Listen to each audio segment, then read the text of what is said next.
Bueno, pues vamos a hacer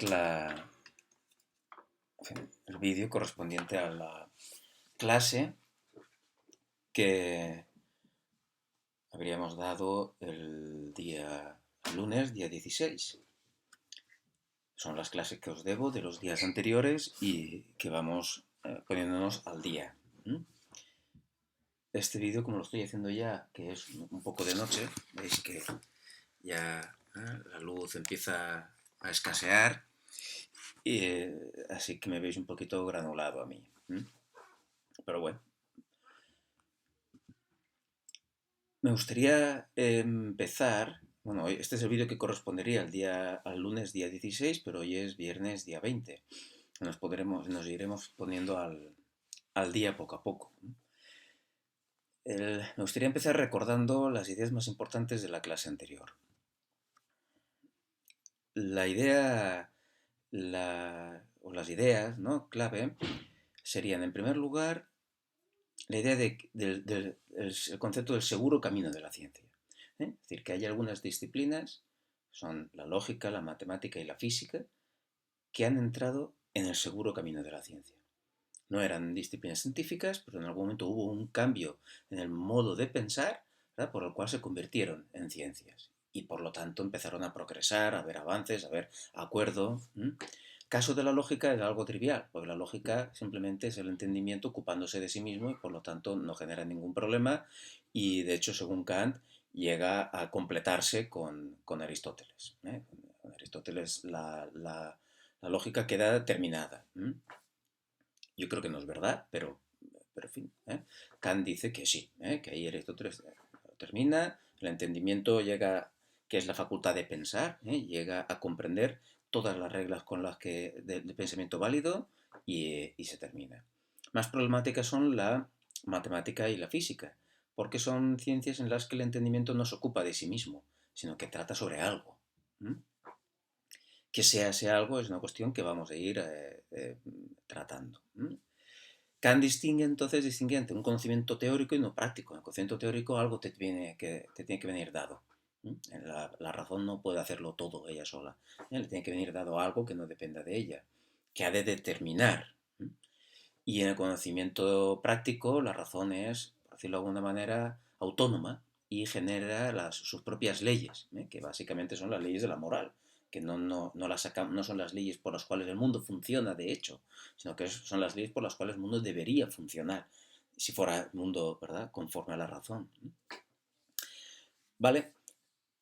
Kant explica que tanto la matemática como la física entraron en el seguro camino de la ciencia como consecuencia de una revolución en su manera de pensar, que básicamente consistía en que en vez de proceder desde la experiencia generalizando, ¿verdad?, hacia el conocimiento, lo que hacían era partir de algo previo a la experiencia que de alguna manera se impone o se lleva hacia la experiencia. En el caso de las matemáticas, Tales de Mileto, en vez de ir buscando ejemplos de triángulos para tratar de descubrir sus propiedades, parte de la intuición de un triángulo, del concepto de un triángulo, de que un triángulo debería ser, y a partir de ahí deduce las propiedades que debería tener este triángulo y luego efectivamente lo lleva a la experiencia, que más o menos se ajustará a esto. Y en la física cuesta un poquito más porque la física depende más de cuestiones contingentes, que la matemática, que al fin y al cabo el matemático lo único que necesita es su intuición, pues el físico necesita hacer experimentos. Kant sitúa el momento en el que la física se convierte en ciencia cuando aparece el método experimental. El método experimental no me limito a abrir los ojos y mirar el mundo como es, y describirlo, sino que yo ya parto de un plan previo que anticipo a la naturaleza y en función del cual diseño experimentos que obligan a la naturaleza a responder. Y de hecho el método experimental acaba obligando a la naturaleza a responder cosas que de entrada parecía totalmente contraintuitivas, como por ejemplo que el Sol realmente no se mueve, como por ejemplo que la atmósfera pesa, como por ejemplo que los cuerpos, ¿verdad?, que todos los cuerpos caen con la misma aceleración, ¿verdad? La diferencia al final depende de otros factores. Son cosas que no son evidentes o que por lo menos una experiencia ingenua no nos da. sino que tenemos que desconfiar de alguna manera de la experiencia, partir de cierto plan que imponemos a la realidad. Y la cuestión es que si estas disciplinas llegaron a ser científicas, se plantea Kant, ¿hay alguna esperanza de que la metafísica pueda llegar a ser una ciencia? Esto es muy importante, porque al fin y al cabo las cuestiones metafísicas son cuestiones fundamentales. Entonces ya lo hemos aprendido con Descartes y con Platón. Y las cuestiones metafísicas no podemos obviarlas, porque de ellas depende no solo la moralidad, la sociedad, sino que también constituyen el fundamento, de alguna manera, del conocimiento científico. Así que tenemos que aclarar si esas cuestiones metafísicas, que después de todo son las que más nos importan, si somos libres o no, ¿verdad? Si Dios existe o no, si el universo ha sido creado o existe desde siempre, si, en fin, le, estamos determinados, hemos hablado de la libertad ya, si, que sea la justicia, la inmortalidad, ¿verdad? Si somos inmortales o no somos inmortales, si hay alma o todo lo único que existe es material. Estas son cuestiones que son metafísicas, son cuestiones a las que no puede responder la física. ¿Eh? Si el mundo está organizado según una serie de leyes o es un puro caos. Estas son cuestiones que la física de alguna manera, recordad, presuponen. Son cuestiones metafísicas. ¿Podemos sobre estas cuestiones decir algo con la misma certidumbre, con la misma seguridad que podemos hablar en la física o en las matemáticas? Es decir, ¿puede al final haber una metafísica científica? Claro, Kant dice, bueno, ¿qué es la metafísica? La metafísica no es más que el intento de conocer a partir solo de la razón, porque la metafísica trata sobre cosas que no podemos encontrar en la experiencia, sobre el alma, sobre la totalidad del mundo, ¿verdad? Sobre Dios, ese tipo de cosas no las vemos, no podemos hacer experimentos sobre esas cosas, no podemos meterlas en un laboratorio, es decir, están más allá de toda nuestra experiencia. Así que la metafísica, si fuera una ciencia, tendría que ser una ciencia totalmente a priori, o sea, totalmente independiente de la experiencia. Y ahí acordaos del título del libro, La crítica de la razón pura. ¿Puede la razón, de forma totalmente independiente de la experiencia, llegar a conocer algo? Esa es la cuestión a la que tanto Descartes como Platón respondían que sí, pero Kant dice, no está claro, porque la metafísica, no vemos la metafísica que haya unanimidad, que haya progreso, que haya una evolución, que haya un acuerdo, como sí que lo hay en las matemáticas, en la lógica y en la física. La metafísica no ha entrado en el seguro camino de la ciencia. Así que esa metafísica que pretende ser un conocimiento de objetos que están más allá de toda experiencia, que no se nos pueden dar en la experiencia, es decir, ¿hay alguna manera de determinar esos objetos que no sea, dado que no se nos dan en la experiencia, recordar la razón teórica, determina objetos que le vienen dados? ¿Cómo puedo yo determinar a Dios si no me viene dado? ¿O es que me viene dado de alguna manera que no sea la experiencia? No lo sé. La cuestión es que la metafísica de momento no ha entrado en el seguro camino de la ciencia y hay que ver por qué. Kant se plantea lo siguiente, dice, bueno, si la física y las matemáticas entraron en seguro camino de la ciencia como consecuencia de una revolución, de un cambio en el modo de pensar, tal vez haciendo un cambio en el modo de pensar en metafísica pueda esta convertirse en una ciencia también. Y a este intento de cambiar, ¿verdad?, la manera de pensar en metafísica para ver si así puede ser una ciencia es lo que llamamos el giro copernicano, que es donde nos quedábamos en la otra clase. Giro copernicano hace referencia a Copérnico, que Copérnico, él, en principio tampoco, al menos de manera clara y pública, no cuestionaba que el Sol se moviera alrededor de la Tierra. Porque este tipo de cuestiones pues, podían a uno hacerlo terminar en la hoguera, ni más ni menos. Pero Copérnico decía, bueno, los cálculos, si suponiendo que el Sol es el que gira alrededor de la Tierra, los cálculos pues no salen bien, ¿verdad? Son un poco liosos y no somos capaces de predecir. Sin embargo, vamos a probar a ver, aunque no sea verdad, ¿verdad? Porque Copérnico ahí decía, bueno, esto puede ser simplemente una hipótesis matemática. Vamos a probar a ver si suponiendo que es la Tierra la que se mueve alrededor del Sol, las cosas, los fenómenos que vemos se explican mejor. Y en efecto, esa inversión produce pues, explicaciones mejores de la realidad que la contraria. Así que la eficacia de la propia experiencia de alguna manera la confirma. Kant dice, bueno, vamos a hacer una revolución parecida en la metafísica. Hasta ahora, dice, eh, el supuesto, ¿verdad? La concepción del conocimiento que ha estado a la base de lo que consideramos la ciencia, la metafísica, el conocimiento en general, es que el conocimiento es, por decirlo así, una tabula rasa, ¿verdad? Una pizarra en blanco en la que los objetos se imprimen. Es decir, que todo el conocimiento depende del objeto. En la relación entre el sujeto que conoce, yo soy el sujeto que conoce, y el objeto que es conocido, el sujeto no aporta nada. El sujeto simplemente es un lienzo en blanco en el que se refleja de manera totalmente fiel el objeto tal y como es. En sí. ¿Vale? Si esto fuera así, en efecto, no es posible la metafísica, ¿eh? Porque si el conocimiento del objeto depende solo de que el objeto, o sea, depende todo del objeto, si no el objeto no se me da, no puedo saber nada, ¿eh? Del objeto. Dado que Dios, el alma y el mundo en su totalidad no se me dan de ninguna manera, yo no puedo saber nada de estos objetos. Pero dice Kant, vamos a hacer un pequeño cambio. ¿Y si en el conocimiento no dependiera del objeto? Es decir, ¿y si fuera el conocimiento o nuestra manera de pensar la que determina a los objetos? Y no al revés, no los objetos los que determinan mi manera de pensar. Voy a poner un ejemplo que realmente cuando comprendamos mejor acá nos daremos cuenta de que no es del todo adecuado, pero de momento nos servirá como una especie de escalerita para llegar a comprender a Kant.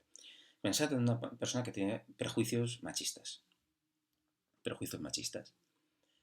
De manera que, pues, todo lo que ve, lo ve filtrado a través de esos prejuicios que tiene machistas. ¿Es posible que haya alguna experiencia? O sea, a esta persona que es machista le enseñamos un ejemplo de una mujer que ha hecho descubrimientos científicos y ha generado conocimiento o ha estado a la altura de cualquier hombre en situaciones críticas o en situaciones en las que se exige pues, la política, la ciencia, las artes, ¿podemos convencerlo de alguna manera con ejemplos empíricos? No, porque todo lo que le enseñemos, él lo convertirá o lo interpretará a la luz de sus propios prejuicios machistas. Y siempre buscará la manera de interpretar eso que le enseñamos conforme o para que confirme lo que sus propios prejuicios. Entonces, al que tiene prejuicios machistas, cualquier ejemplo que le podamos enseñar de igualdad, pues para él es un ejemplo de lo contrario. Lo mismo para el que tiene prejuicios racistas. El que tiene prejuicios racistas no saca esos prejuicios de la realidad, sino que de alguna manera interpreta ya la realidad en función de esos prejuicios. Cuando ve a alguien de una etnia que para él es inferior o es peligrosa, no se espera a que esa persona se lo demuestre, sino que ya su conducta, su reacción hacia él, ¿no? La manera de comportarse con él ya presupone eso. Y todo lo que haga el otro, pues será para este pues una especie de, bueno, en fin, te lo dije, ¿verdad? Te lo dije, yo ya sabía que este es así y tal. De manera, nuestros prejuicios determinan o deforman la manera en la que vemos la realidad. Pues Kant lo que plantea en el giro copernicano es, ¿y si la razón no es algo diáfano? ¿Y si la razón también tiene prejuicios? Fijaos qué significa esto, que la razón tenga prejuicios, que el conocimiento tenga prejuicios. Significa que no son prejuicios que podamos tener o no, porque los prejuicios machistas puedo tenerlos o no tenerlos. Los prejuicios racistas puedo tenerlos o no tenerlos. Pero si la razón tiene ciertos prejuicios, todo el conocimiento racional dependerá de estos prejuicios. De manera que si la ciencia es racional o el conocimiento racional, ya mirará la realidad bajo cierto sesgo o bajo ciertos perjuicios de los que no será posible deshacerse, que serán necesarios. Es decir, dice Kant, en la medida en que el sujeto determina el objeto, le está imponiendo al objeto ciertas estructuras. Igual que el machista impone cierta división de la realidad entre hombres y mujeres y atribuye ciertas características a unos y otros, la razón misma, ¿vale? Al determinar la realidad en la ciencia, también atribuye ciertas características que no están en los propios objetos que se nos presentan, sino que es la manera en la que nosotros los pensamos. Poco a poco iremos entendiendo esta cuestión. Pero entonces dice Kant, si esta hipótesis mía es correcta, si efectivamente el sujeto determina al objeto, Si el sujeto racional determina el objeto y no simplemente se deja penetrar por él, sino que también le da cierta forma, entonces sí que es posible tener cierto conocimiento que no dependa de los objetos. Es decir, yo, aunque no se me presenten los objetos, hay algo que puedo saber de ellos. ¿Qué es? La manera en la que voy a pensarlos. Voy a poner un ejemplo. Si yo tengo una cámara de fotos y esa cámara de fotos tiene es en blanco y negro, ¿verdad? No puede hacer fotos en color. Yo puedo saber ciertas cosas sobre todo las fotografías que voy a hacer con esa cámara. No puedo conocer el contenido y no puedo saber si con esa cámara se van a hacer fotos de elefantes o de tigres o de tiburones o lo que sea. Pero hay algo que sí que puedo saber de todas y absolutamente de todas las fotos que yo puedo hacer con la cámara. Es decir, puedo saber a priori que cualquier foto que haga con esa cámara será en blanco y negro. Dirá, pues bueno, pues no es mucho saber. Ya, pero es un saber a priori y es necesario. ¿De acuerdo? Si las características de las fotografías dependieran solo de los objetos fotografiados, yo no podría saber a priori que todas esas fotos eran en blanco y negro. Pero daos cuenta es que en cualquier fotografía hay cosas que dependen del objeto fotografiado y otras cosas que dependen de la cámara con la que se fotografía. En el conocimiento lo que está insinuando, lo que está aquí diciendo Kant es que en el conocimiento ocurre lo mismo. Nuestra visión científica del mundo no depende solo del objeto. Hay cosas que dependen de los objetos, pero también hay algo que depende del sujeto. La ciencia, el conocimiento del sujeto es como una especie de cámara de fotos que trata de fotografiar la realidad. Pero al fotografiar la realidad también le imponen ciertas condiciones. De la misma manera que una cámara de fotos impone ciertas condiciones a todas las fotografías. Porque lo que hay que entender es que la ciencia no es una ventana que nos muestra la realidad tal y como es, ¿vale? Sino que la ciencia es una representación de la realidad. Es una representación que nos sirve para muchas cosas, para tomar decisiones, para hacer predicciones, pero es una representación, es una fotografía que hacemos de la realidad. No es la realidad misma. Una cosa es la teoría de la gravedad y otra cosa es la gravedad misma. Son cosas, una cosa es una teoría que pertenece al ámbito de lo que hacemos las personas y otra cosa es la realidad, que no la hemos hecho las personas. La física cuántica es una creación de las personas, pero los átomos no. ¿Vale? Entonces la física cuántica como creación de las personas también hereda ciertas características que dependen de la propia razón, no de las cosas. Iremos hablando de estas cosas. Pero recordad el ejemplo de la cámara. Kant dice, si todo lo que yo fotografío depende solo de los objetos, yo no puedo saber nada a priori de los objetos. ¿Vale? Pero si las fotografías incluyen ciertas características que dependen de la cámara, yo puedo conocer a priori ciertas cosas de todas las fotografías y es las características que dependen de la cámara. Yo puedo conocer a priori, entonces, ciertas características del mundo que no se me dan en los sentidos. ¿Por qué? Porque dependen de mí, de la manera como yo lo pienso. De la misma manera que yo puedo predecir que un machista describirá las cosas del mismo fenómeno de una manera distinta a como lo hará alguien a un feminista, también puedo predecir que la razón describirá las cosas de una manera, ¿verdad?, que tiene que ver con las propias estructuras de la razón, que ya veremos estas cuáles son. Una cámara de fotos que tiene cierta resolución, pues yo sé que las fotografías que va a sacar serán de esa resolución y no más ni menos, ¿vale? Aunque no sepa que vamos a fotografiar. Vale, pues en esta cosa estábamos, del giro copernicano. En el giro copernicano, Kant dice, bueno, si la metafísica es un conocimiento que no depende de la experiencia, porque trata sobre cosas que están más allá de la experiencia, y si todo nuestro conocimiento depende de los objetos, entonces la metafísica no será posible. Pero sí, nuestro conocimiento no depende todo de los objetos, entonces hay algo que podemos conocer sin necesidad de los sentidos, que eso sería la metafísica. Pasa que ya no sería la misma metafísica en la que pensaba Platón y Descartes. Esto lo veremos. Vale, pues vamos a retomar entonces ahora el asunto en las diapositivas donde nos habíamos quedado antes, ¿no? Recordad, entonces, la analogía con Copérnico y los esquemas que ya explicamos. Aquí es el punto donde quiero también insistir ahora. Si la cámara de fotos, que es la ciencia, no, no fotografía las cosas tal y como son en sí mismas, sino tal y como la propia estructura de la cámara las determina, y cámaras diferentes harán fotos diferentes, esto significa que la representación que hace la ciencia del mundo no coincide con las cosas tal y como son en sí. Es decir, ahí fuera hay un objeto, hay algo, está el mundo, que al ser conocido por nosotros es determinado, es decir, el sujeto le impone ciertas condiciones. Pensad aquí como si en vez de sujeto pusiéramos cámara de fotos. La cámara de fotos impone sus características técnicas a la luz que entra, y por lo tanto la fotografía, tal y como la hace esa cámara, es distinta y tiene rasgos que dependen del objeto, pero otros que no. O sea, es una elaboración de la propia cámara, que no tiene nada que ver con lo que hay ahí. Así que el conocimiento pues es lo mismo. El sujeto impone ciertas condiciones, ya veremos estas cuáles son, por eso, como no sabemos qué condiciones son, por eso a lo mejor todavía no lo entendéis bien, pero ya se irá aclarando. Esas condiciones son a priori, es decir, esas condiciones podemos conocerlas con independencia de la experiencia, con independencia.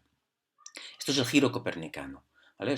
El conocimiento no depende del objeto, es decir, no conocemos las cosas tal y como son en sí mismas, sino que el sujeto impone ciertas condiciones a los objetos y por lo tanto nuestro conocimiento está lleno de características, de condiciones, o sea, o está determinado. En fin, no. El, esto ya es un lío, ¿no? Volvemos a empezar. El hablar solo no creáis que es fácil, pero que bueno, también me lío cuando hablo con gente. La cuestión es que el conocimiento ya no es un reflejo puro, no es un reflejo del objeto tal como es en sí. De la misma manera que una fotografía no es el reflejo de las cosas tal y como son en sí, sino que la fotografía está determinada por las condiciones que impone la cámara. La representación científica de la realidad está determinada por las condiciones que impone el sujeto. Así que, en la primera parte de la metafísica, dice Capra-Kant aquí va a distinguir entre dos partes. La que se ocuparía mediante conceptos a priori de objetos que pueden ser dados en la experiencia. Dice, esta puede ser una ciencia. ¿Qué significa esto? ¿Qué significa esto? Significa que si la metafísica la entendemos simplemente como un conocimiento de las condiciones que el sujeto impone a la experiencia, entonces puede ser una ciencia, porque el sujeto puede conocer perfectamente las condiciones que él mismo impone a la experiencia, no hay ningún problema. Ahora bien, si entendemos la metafísica como un conocimiento de objetos que están más allá de toda experiencia, Dios, el alma y el mundo, entonces esa no puede entrar en el seguro camino de la ciencia. Eso no puede ser ciencia. ¿Por qué? Porque esos objetos no pueden ser condicionados por los objetos, no podemos llegar nunca, no nos son dados y por lo tanto siempre permanecen como objetos en sí, si es que existen, si es que son algo. Nunca puedo llegar a conocerlos. Si yo llegara a conocer a Dios es porque Dios lo he podido fotografiar, ¿verdad? Pues de alguna manera. Y esa fotografía no es desde luego Dios. Estaría limitada o condicionada por mis propias, en fin, por mis propias características. Y sin embargo, Dios no es algo condicionado, sino incondicionado. Todo esto todavía os sonará un poquito chino, porque en el prólogo Kant realmente da por sentadas algunas cosas, que se explicarán mejor cuando veamos la introducción y desarrollemos la. Pero aquí tenemos aquí con la idea de que si la metafísica es simplemente que el sujeto conozca estas condiciones que impone a los objetos, entonces sí que puede ser una ciencia. Pero si la metafísica pretende ir más allá del sujeto, si la razón pretende ir más allá de sus propias condiciones y tratar de conocer las cosas como son en sí mismas, es decir, si tratáramos de conocer, si con una cámara tratáramos de fotografiar las cosas tal y como son, ¿verdad? Sin fotografiar, entonces estaríamos cayendo en un absurdo, en un absurdo. Entonces esa segunda parte de la metafísica, que ya entraremos más en detalle cuando retomemos, porque esto lo retomaremos, no puede ser una ciencia. Aquí el tema se complica y creo que para entender bien lo que sigue del prólogo es necesario haber pasado conocer un poquito más a Kant. Así que nos vamos a saltar todo esto, dejamos la idea simplemente del giro copernicano, la idea de que en el conocimiento hay algo que no depende de los objetos, sino del propio sujeto que conoce, y que tratar de averiguar qué es eso que depende del sujeto es una parte de la metafísica que Kant considera que puede tener éxito. Mientras que si la metafísica es tratar de conocer a Dios, el alma, el mundo y las cosas como son en sí, entonces no. Quedémonos con esa idea y vayamos directamente a entregarnos a la crítica de razón pura, entrar en la propia en la introducción. La crítica de razón pura se divide en varias partes, pero antes de entrar, Kant hace una introducción en la que va a hablar y va a explicarnos el significado de ciertos conceptos.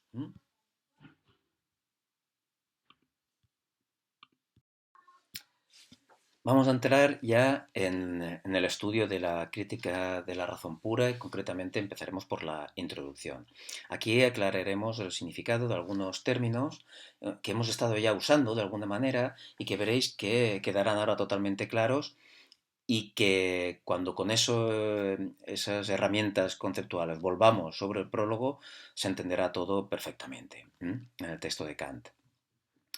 Si es posible que oigáis también algún tipo de ruido caótico, ¿verdad?, alrededor de mí, de gritos y tal, y eso es simplemente que el confinamiento está haciendo estragos en la salud mental de mis hijos, que aprovechan para destruir la casa con notable éxito, he de decir además.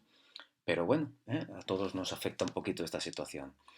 Para tratar de evadirnos de todo esto que nos rodea, vamos a entrar en Kant. La introducción. Lo primero que Kant establece en la introducción es la diferencia, y esto es fundamental, estos conceptos, la diferencia entre a priori y a posteriori. Porque vamos a estar usándolo y además hay mucha confusión sobre esto. Dice Kant, en el orden temporal, es decir, lo que es el antes y el después, ningún conocimiento precede a la experiencia y todo conocimiento comienza con ella. ¿Qué quiere decir esto? Dice que Kant que antes de la experiencia no sabemos nada. Un concepto precede y todo comienza con ella.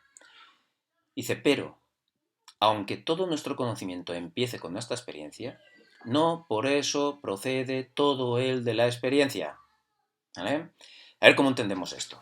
Porque normalmente se malinterpreta el concepto de a priori como que es anterior a la experiencia. Y Kant nos está diciendo muy claramente que antes de la experiencia, antes de experimentar con nuestros sentidos las cosas, no hay ningún conocimiento. Pero que no todo él procede de él. La priori y a posteriori no tiene que ver con el tiempo, sino con el origen, con la fuente de donde procede un conocimiento. Recordad el ejemplo de la cámara de fotos. Ninguna fotografía, ¿verdad?, precede a apretar el botón. Hasta que no apretamos el botón y la cámara capta la luz, no hay fotografía. Pero, sin embargo, no todas las características de la fotografía dependen de la luz que procede de fuera. Hay ciertas características que dependen de la propia cámara. Es decir, el hecho de que sea la foto en blanco y negro procede no de la experiencia, no de las cosas, de la luz, pues la luz que ha entrado a la cámara era luz de colorines, sino que depende de la propia cámara. Así que en la fotografía que la ciencia hace de la realidad, eh, hasta que no hay experiencia, no hay fotografía, no hay realidad, no podemos hacernos una representación de la realidad. Ahora bien, en esa representación que nos hacemos de la realidad, en esa manera de escribir la realidad que es la ciencia, no todo lo que decimos procede de la experiencia. Hay elementos que no, y a eso lo llamamos a priori.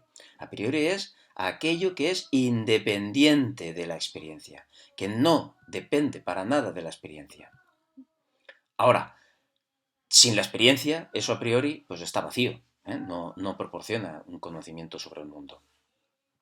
Y a posteriori es aquello que depende de la experiencia, que es empírico. Entonces, empírico y a posteriori significan lo mismo, y a priori y puro significan lo mismo. Así que cuando hacemos crítica de la razón pura nos está haciendo referencia a la razón, a las características a priori de la razón, aquellas características de la razón que no dependen de la experiencia, sino que son los rasgos de la razón con los que entendemos la experiencia, o con los que la determinamos.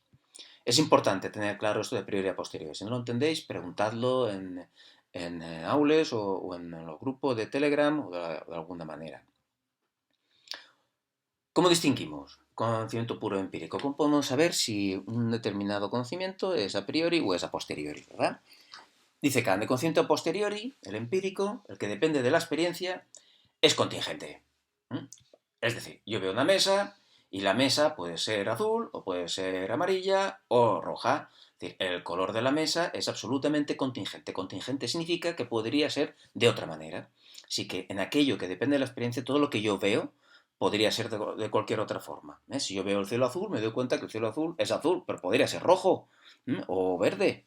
Y si yo miro un lápiz, veo que ese lápiz es un tamaño porque podría ser de cualquier otro. Es decir, es contingente. No hay ninguna necesidad de que las cosas sean como las veo. Podrían ser de otra manera.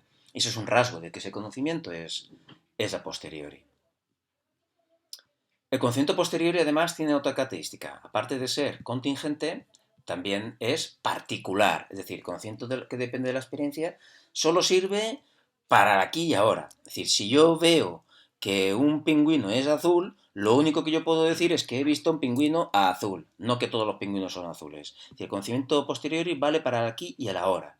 Yo puedo decir que ahora he soltado, que el día tal, a la hora tal, en el momento tal y en el lugar tal, solté un lápiz y el lápiz escribió una línea recta hasta el suelo y que tardó tanto tiempo tal. Pero lo que la experiencia me dice es que eso pasó ese día y a esa hora. Y ya está. La experiencia no me permite hacer afirmaciones universales. Universales quiere decir que valieran para todos los casos. La experiencia solo me vale para el caso de mi experiencia. Si yo digo que un día encontré pues, a un gallego que era antipático, ¿verdad? Eso no me sirve para decir que todos los gallegos son antipáticos. Oiga, por la experiencia que yo tuve con los gallegos, pues tuve a uno o dos antipáticos y punto. No me permite conocimiento empírico generalizar más. A cambio, el conocimiento a priori, que es puro, independiente de la experiencia, se caracteriza porque es necesario. Necesario significa que no puede ser de otra manera. Veremos ejemplos de esto. Es decir, a diferencia de, fijaos como esto, el color de una mesa es a posteriori, porque puede ser de una forma o puede ser de otra, el color. Pero hay ciertas características, ciertas cosas que son absolutamente necesarias. Ya veremos cuáles son. También el conocimiento a priori se caracteriza porque es universal. Es decir, que cuando yo sé que algo es a priori, ¿por qué? Porque carece de excepciones. No solo porque no puede ser de otra manera, sino porque no tiene ninguna excepción en absoluto. Recordad, entonces la diferencia empírico y a posteriori es particular, es decir, me vale para el caso que yo he visto. Sin embargo, el a priori es universal, es válido para absolutamente todos los casos. El a priori, el a posteriori es contingente, es decir, podría ser de cualquier otra manera.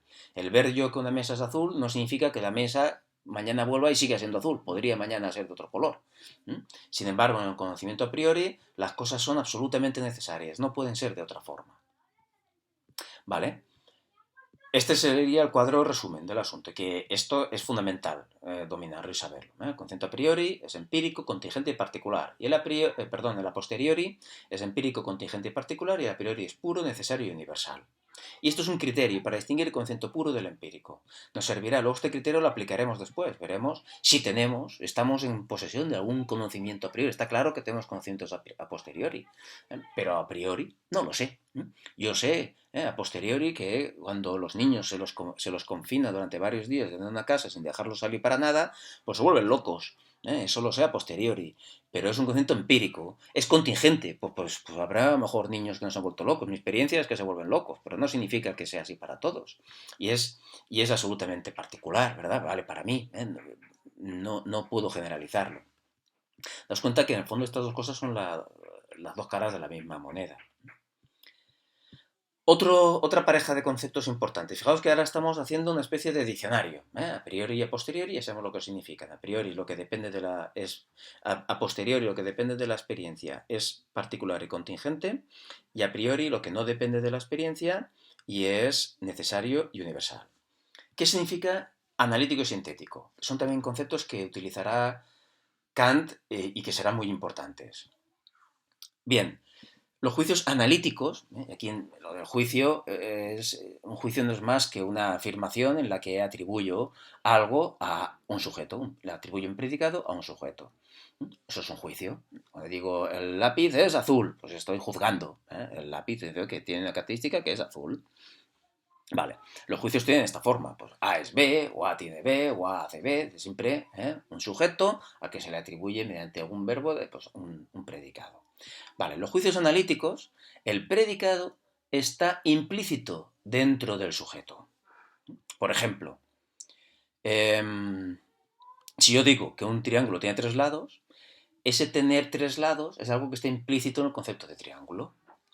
Un ejemplo del propio Kant. Kant dice, todos los cuerpos son extensos, es decir, todos los cuerpos ocupan algún espacio. Pues digamos que el ocupar espacio es un predicado, una característica que está implícita dentro del concepto de cuerpo. Es decir, simplemente sostener que hubiera un cuerpo que no ocupara espacio, pues sería contradecirse, ¿vale? Porque los cuerpos, la propia definición de cuerpo incluye ocupar un espacio. Entonces, por eso dice Kant que se basa en el principio de identidad. Es decir, su negación es una contradicción. Negarlos es una contradicción. Cuando digo que todos los cuerpos ocupan espacio, en el fondo no me estoy saliendo del propio concepto de cuerpo. No estoy añadiéndole nada. Yo no necesito comprobar. A ver, enséñeme usted un ejemplo de cuerpo para ver si ocupa espacio o no. Si entiendo lo que es un cuerpo, ya sé que ocupa espacio. ¿Verdad? De la misma manera que si entiendo lo que es un triángulo, no hace falta que me lo demuestren enseñándome triángulos, que tiene tres ángulos. Pues ya lo sé solo con entender el concepto de triángulo y de cuerpo y otros. Por eso se basa en principio de identidad. No me salgo de la identidad del cuerpo. En el fondo estoy diciendo que haya. También este tipo de juicios analíticos se llaman juicios explicativos, porque no amplían nuestro conocimiento. Me están llamando... Ahora, no, ara no entreu. No entreu ara, perquè estic parlant amb uns xiquets que estan en sa casa estudiant. Que, que ara no puc, Tristans. Ara no puc. Tanqueu la porta. A ver. Os dais cuenta, de lo que pasa. Bueno, el tema es que son juicios explicativos porque realmente no amplían nuestro conocimiento. Si yo entiendo lo que es un triángulo, decir que tiene tres ángulos, pues no me hace saber más. Simplemente lo único que estoy haciendo es explicando el concepto de cuerpo, el concepto de triángulo. Estoy sacando, explicar, es sacar lo que está implícito ya en un concepto, ¿vale? Pero no le añadimos nada más. Vale. Esto es lo que significa juicio analítico. Por otra parte, ¿qué es un juicio sintético? Pues en un juicio sintético veis que el predicado es independiente del sujeto. Un ejemplo del propio Kant. Los cuerpos son pesados. El pesar no es algo que esté implícito en el concepto de cuerpo.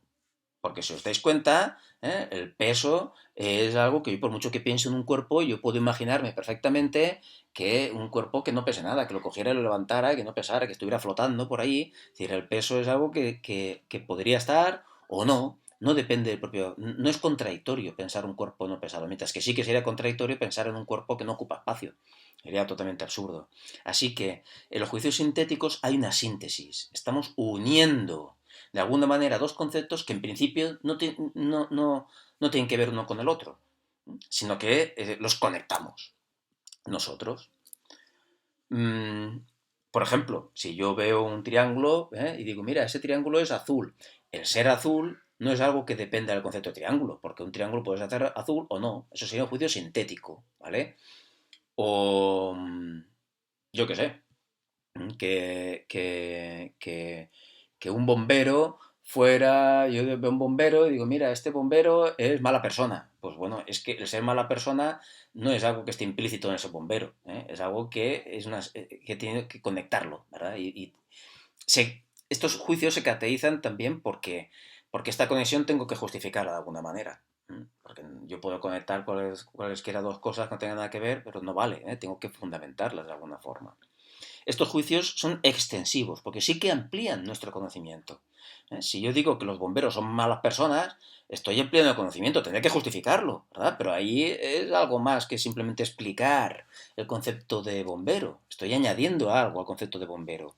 Aquí al concepto de cuerpo le estoy añadiendo algo, que es el ser pesado, ¿verdad? Que no está dentro del concepto de cuerpo, que simplemente es que ocupa un espacio. Entonces son juicios extensivos, amplían nuestro conocimiento. Tenemos entonces aquí otro cuadrito. ¿vale? En los juicios analíticos, el predicado está contenido en el sujeto, no amplían información y son puramente explicativos, son para explicar un concepto o sacar lo que está implícito en él. Y los juicios sintéticos son aquellos en los cuales el predicado es independiente del sujeto, amplían información y son extensivos, ¿verdad? Esto hay que dominarlo, ¿eh? Este vocabulario, porque si no luego no podremos entender a Kant. Vamos a complicarlo un poquito más. Los juicios analíticos, ¿son a priori o a posteriori?